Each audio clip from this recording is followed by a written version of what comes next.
All right, fam. It's been a hot minute. It's been busy around here, and I know I've been like off on the videos for a little while.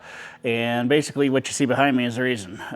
We have decided to set up a transmission shop around here, and we've always had a transmission shop, but never had a fully set up, completely, like together transmission shop. Kind of always just made do with the parts cleaners in the other shop.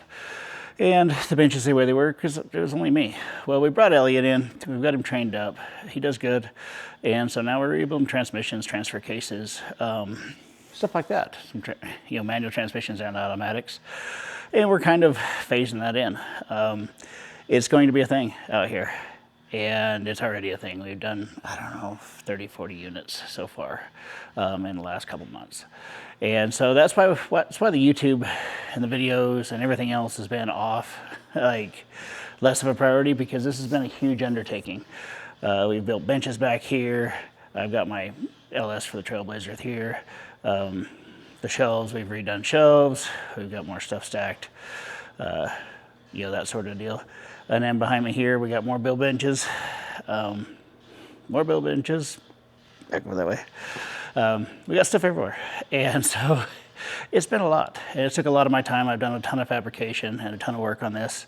We still got to get some more stuff hung on the walls and that sort of deal. But I kind of want to just drop you a line and let you know what we're doing. I can walk you through what we got going right now and go from there. So we have like 5 transmission build benches. This area here I've always used for transfer cases and manuals because the bench doesn't have a hole in it to stack clutches and that sort of stuff. I think we will be putting a hole in that bench just because we've got this build bench here, and this is one I've historically always used. We've just built a new jig holder for it, so it holds the jigs for the transmissions. You've got one apart on that bench. There's a solvent tank here. We got another build bench, and this is another one. These 2 build benches and the solvent tank is what I've always used historically to build transmissions, but we've built another jig holder on the bench for this one. We got a customer's 46 RE that's together here. The shop's still a mess. We don't have any holders for any of the jigs and tools and stuff like that set up around here.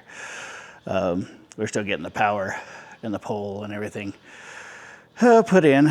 Nothing's powered up on it. We're just trying to kind of check distances and how that works. But we're going to have the cabinet parts washer here, a clean solvent tank over here, and then this will be the cleaning area, basically.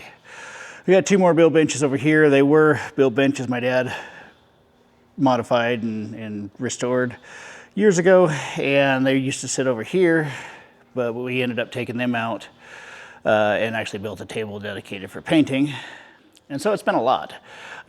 These benches right here, my dad built them a long time ago. I don't know, probably 8 years ago, something like that. They can put the backboards on them, stuff like that. Elliot's using it for holding clutches, and this build bench specifically is like for 4L60 700 R4s. It just has all the parts for it with it. So, as you can tell, we got a handful of 60s in here. We got 1, 2, 3 in here right now, a 46 RE. We just had a C6 Ford head out. We're still not done building, cleaning up, organizing yet, but it is operational. So it's been a lot of work. And so all the rest of my stuff's kind of been put on hold. My projects have been put on hold. But now that I can see the light at the end of the tunnel, I'm gonna start back into the projects, back into the social media, that sort of stuff. But I want to give you guys an update on what's been going on the tranny shop side.